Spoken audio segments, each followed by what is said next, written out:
Hello बच्चों। तो देखिए, मैंने पिछले वीडियो में जो है इसका पार्ट 1 बता दिया है। तो उसमें लगभग शून्य कैसे निकाले जाते हैं सब बता दिया है। ठीक है, तो आज हम पार्ट 2 देखेंगे और इसमें क्वेश्चन सॉल्व करेंगे। ठीक है, तो मैं क्वेश्चन यहाँ पर लगा दूंगा।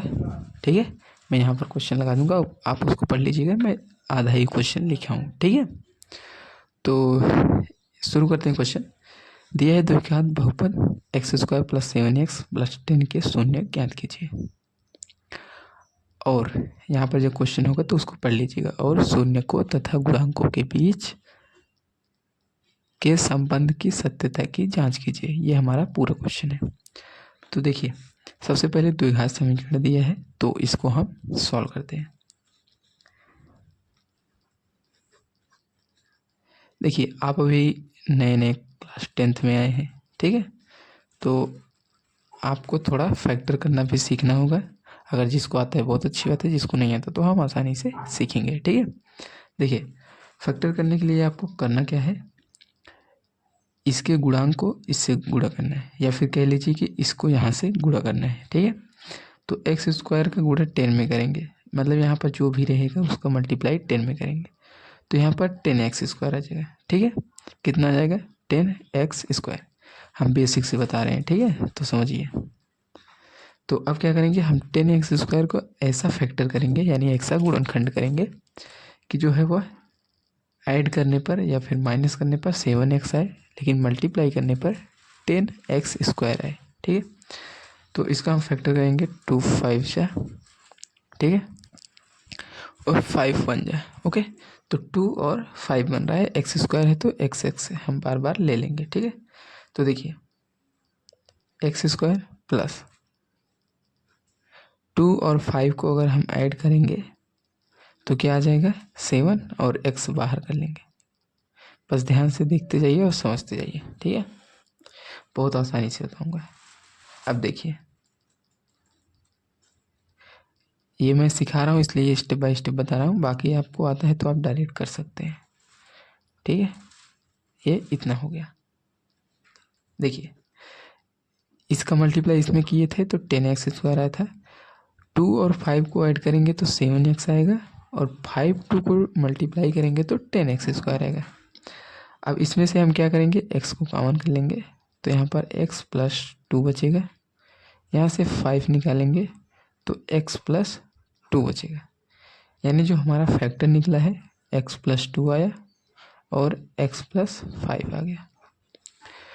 तो ये तो हमारे दो फैक्टर हैं। अब क्या करेंगे, इनका मान हम 0 के बराबर रखेंगे। ठीक है, शून्य निकालने के लिए हम क्या करेंगे, इनका मान बराबर रखेंगे। तो आगे लिखते हैं, अतः x + 2 x + 5 का मान 0 के बराबर होगा। 0 के बराबर होगा। ओके, तो रख देते हैं x + 2 और x + 5 बराबर किसके हो जाएगा, 0 के। तो अलग अलग कर लेंगे, x + 2 बराबर 0 और x + 5 बराबर 0। x = -2 x = -5, इतना आ गया। ठीक है, तो हमारे दो शून्य आ गए हैं। एक बात ध्यान रखिएगा, जब भी द्विघात बहुपद होगा तो 2 आंसर आएंगे, इतना फिक्स रहेगा। त्रिघात होगा तो 3 आंसर, एक घात रहेगा तो 1 आंसर। ओके, तो यहाँ पर 2 घात था तो 2 आंसर आया है। ये हो गया, हमने शून्य तो निकाल लिए, ये हमारे शून्य के। लेकिन हमें क्वेश्चन में दिया गया था कि शून्य को तथा, क्वेश्चन में क्या दिए गए, मैं यहाँ लगा दूंगा, फिर से पढ़ लीजिएगा। शून्य को तथा गुणांकों के बीच के संबंध की सत्यता की जांच कीजिए।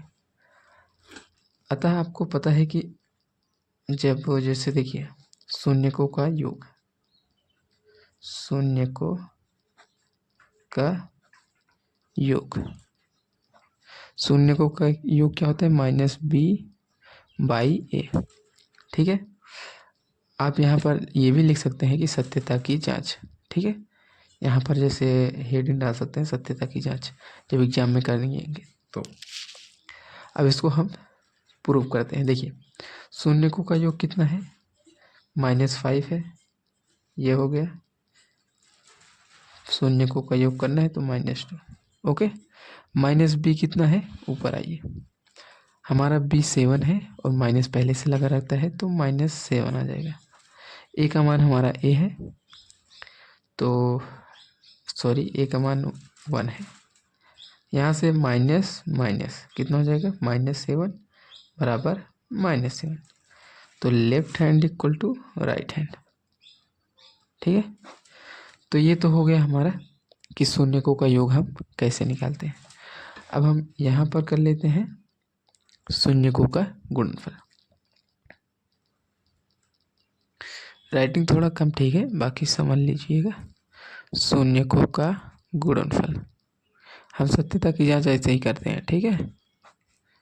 C/A होता है, गुणनफल माने दोनों का मल्टीप्लाई, यह हो गया। C का मान हमारा कितना है, 10 और A का मान 1 है। माइनस माइनस कितना होगा, प्लस हो जाएगा, 5 2 जा 10, माइनस माइनस प्लस, और यहाँ से 10, तो left hand equal to right hand, ये हो गया इक्वल। तो आप यहाँ पर लास्ट में लिख भी सकते हैं कि मतलब हो गया हमारा आंसर है, तो आप आंसर ऐसे लिख सकते हैं, ठीक है। आंसर x बराबर -2 -5। तो आई होप समझ में आया होगा, कोई डाउट हो तो कमेंट कीजिएगा, बाकी हम दूसरे क्वेश्चन में बढ़ते हैं, ठीक है। तो मैं पूरा क्वेश्चन नहीं लिखूंगा, लेकिन हम करेंगे ऐसे ही, मैं क्वेश्चन ऊपर फिर से लगा दूंगा, आप पढ़ लीजिएगा, ठीक है। तो हमारा बहुपद दिया है x² + 5x - 24, ये हमारा बहुपद दिया है। इसका आपको शून्य निकालना है और सत्यता की जांच करनी है, ठीक है। तो भाई पहले इसका फैक्टर करते हैं, फैक्टर करना मैंने बता दिया है, x² - 24 है, तो x², अब 24 का ऐसा कोई फैक्टर करेंगे जिससे कि ऐड या माइनस करने पर 5 आए और मल्टीप्लाई करने पर 24। तो भाई इसको 2 से करते हैं, 12 6 3 3, ओके। तो अब इसको कैसा बनाएं कि ऐड करने पर या प्लस करने पर 5 आए, बाकी देखते हैं। 2 दूनी 4, 4 दूनी 8, 8 और 3, हाँ। तो देखिए ये प्लस है, प्लस लगा दिए। एक बात और, अगर आपको साइन में दिक्कत होती है, मतलब साइन कौन सा लगाएं कौन सा ना लगाएं, तो ऐसे कीजिएगा, ज़्यादा आसान है। प्लस को प्लस कीजिए, जैसे देखिए यहाँ पर 8 में से हम 3 घटाएंगे ना, 8 में से 3 घटाएंगे तभी तो 5 आएगा, और अगर 8 और 3 का मल्टीप्लाई करेंगे तो 24 आएगा, ठीक है। तो हम 8 में से क्या कर रहे हैं, 5 3 घटा रहे हैं, x बाहर है और 24। अब हम क्या करेंगे, ये जो ब्रैकेट है खोल देंगे, तो प्लस है तो 8x², सॉरी x, और प्लस माइनस माइनस 3x -24। ऐसे करने पर आपका कभी भी साइन गलत नहीं होगा, ठीक है। वैसे आप कंफ्यूज हो जाएंगे कि मतलब कौन सा साइन कहाँ लगाना है, लेकिन ऐसे करेंगे तो कभी कंफ्यूज नहीं होंगे। जो साइन बाहर है उसको बाहर रखिए, बाकी यहाँ पर अगर प्लस हो रहा हो तो प्लस कीजिए, माइनस हो रहा है माइनस कीजिए। इसके बाद जब आप ये ब्रैकेट हटाएंगे तो अपने आप साइन चेंज हो जाएगा, ठीक है। अब x कॉमन करेंगे तो x + 8, -3 कॉमन करेंगे तो x + 8, और जब फैक्टर निकालेंगे तो x + 8 और x - 3, ओके। अब मैंने बताया था कि इसको 0 रखना है बाद में, ठीक है। तो आप ऊपर से देख के लिख लीजिएगा कि बराबर 0। तो जब 0 रखेंगे तो x बराबर 3 आ जाएगा और -8 आ जाएगा, ठीक है। ये हमारे 2 शून्य आ गए। अब सत्यता की जांच करेंगे, तो देखिए सत्यता की जांच, ठीक है। सत्यता की जांच करेंगे तो करते हैं। पहले तो शून्यकों का योग, शून्यकों का योग, तो -b/a, तो शून्यकों का एक 3 + -8 बराबर -b/a -5/1, यहाँ से करेंगे तो -5 और ये बराबर -5, तो दोनों बराबर आ गए, ठीक है, यानी मतलब सही है। अब करेंगे शून्यकों का गुणनफल। शून्यकों का गुणनफल, ठीक है। तो C/A होता है, तो देखिए 3 गुणे -8 बराबर C का मान है -24, A का मान है 1। तो यहाँ से आ जाएगा -24, यहाँ से -24। तो ये भी देख रहे हैं आप, सही है। इसका मतलब जो हमारा शून्य का है वो एकदम परफेक्ट आया है, ठीक है। तो आई होप बच्चों समझ में आया होगा। कोई डाउट हो तो कमेंट जरूर कीजिएगा, ठीक है। बाकी आज मैं बहुत दिन बाद वीडियो बना रहा हूँ, इसलिए आज इतना ही रखते हैं। बाकी अब हो सकेगा तो डेली वीडियो आएगी, ठीक है। और 10th 12th दोनों का हो सकता है आए, क्योंकि मेरा एग्ज़ाम भी लगभग ख़त्म हो गया है। एग्ज़ाम चल रहे थे इसलिए मैं इस पर ज़्यादा फोकस नहीं कर सका, ठीक है। तो बाकी अब एग्ज़ाम समाप्त हो गए हैं, तो अब गर्मी की छुट्टी है भाई, तो क्वेश्चन अब बहुत आएंगे, ठीक है, मतलब वीडियो डेली आएगी। तो मिलते हैं नेक्स्ट वीडियो में और अच्छे से क्वेश्चन के साथ।